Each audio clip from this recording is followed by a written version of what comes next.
പശ്ചിമേഷ്യൻ സംഘർഷങ്ങളുടെ പശ്ചാത്തലത്തിൽ രാജ്യാന്തര വിപണിയിൽ ക്രൂഡ് ഓയിലിൻ്റെ വില ബാരലിന് $100 കഴിഞ്ഞിട്ട് 2 ആഴ്ച പിന്നിടുകയാണ്. ഈ സാഹചര്യത്തിൽ ഇന്ധനവില വർധനവല്ലാതെ മറ്റൊരു മാർഗവുമില്ല എന്നാണ് പൊതുവെ എണ്ണ കമ്പനികൾ പറയുന്നത്. എന്നാൽ വിലവർധനവ് ഒഴിവാക്കുന്നതിൻ്റെ ഭാഗമായാണ് കേന്ദ്ര സർക്കാർ നിർണായക ഇടപെടൽ ഈ വിഷയത്തിൽ നടത്തിയിരിക്കുന്നത്. ഇതിൻ്റെ ഭാഗമായിട്ടാണ് എക്സൈസ് തീരുവ വെട്ടിക്കുറച്ചിരിക്കുന്നത്. ഡീസലിനും പെട്രോളിനും ലിറ്ററിന് 10 രൂപയാണ് എക്സൈസ് തീരുവ വെട്ടിക്കുറച്ചിരിക്കുന്നത്.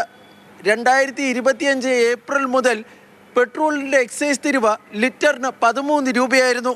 ഇതാണ് ഇപ്പോൾ 3 രൂപയായി കുറച്ചത്. ഡീസലിൻ്റെ 10 രൂപ എക്സൈസ് തീരുവ പൂർണ്ണമായും എടുത്തുകളയുകയും ചെയ്തു. വിലക്കയറ്റം ഉണ്ടാകാതിരിക്കുന്നതിന് വേണ്ടിയാണ് ഇത്തരമൊരു നടപടിയിലേക്ക് കേന്ദ്രം കടന്നതെന്നാണ് വിലയിരുത്തപ്പെടുന്നത്. We will be giving support to the oil marketing companies so that they can import the material and not really, even if it is imported at a higher cost, the common citizen will not have to face any increase in the price of petrol or diesel.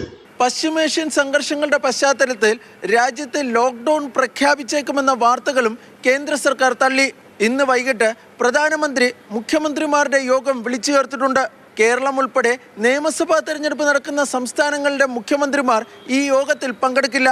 അതേസമയം കേരളം ഉൾപ്പെടെ നിയമസഭാ തെരഞ്ഞെടുപ്പ് നടക്കുന്ന സംസ്ഥാനങ്ങളിലെ chief സെക്രട്ടറിമാരുടെ യോഗം കേന്ദ്ര cabinet സെക്രട്ടറിയും വിളിച്ചു ചേർത്തിട്ടുണ്ട്.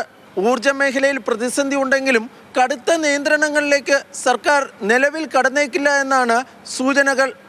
B Balagopal, Mathrubhumi news, Delhi.